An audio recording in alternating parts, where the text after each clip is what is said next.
Rikhi area सदर थाना सदर पुलिस स्टेशन जो मर्डरटा होता जड़े नारींर एजेड अबाउट 45 जो मृत्यु होता 35 to 40 इयर्स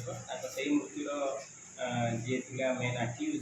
आउ पर्दाफाश कर सदर पुलिस स्टेशन सक्सेसफुल होती से जी आक्यूज आमर आम थाना डिटेन अच्छी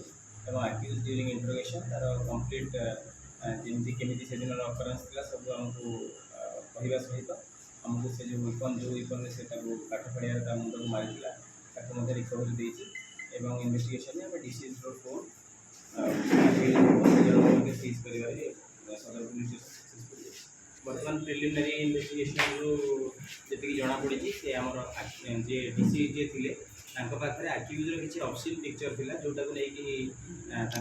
डिस्प्यूट थी से डिस्प्यूट बड़े आक्यूज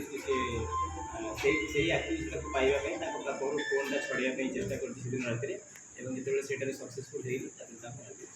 वेपन अफ अफेन्स आम सीज डिसीज मोबाइल फोन जोटा से पाख पोखर था आम पोखरी सुखी रिकवरी कर सक्सेसफुल हो आक्यूज फोन सीज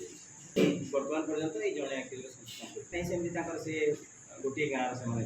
किसी बर्तमान जाए किसी आस आम एक्चुअली डिसीज फोन जो रिकवरी होती फाइल रिकवर कलापर सी कहीपर कन्फिडेंटली प्रिलिमिनारी इन्वेस्टिगेशन होती पानी बुड़ी जाता फोन डाटा रिकवरी टाइम लगे।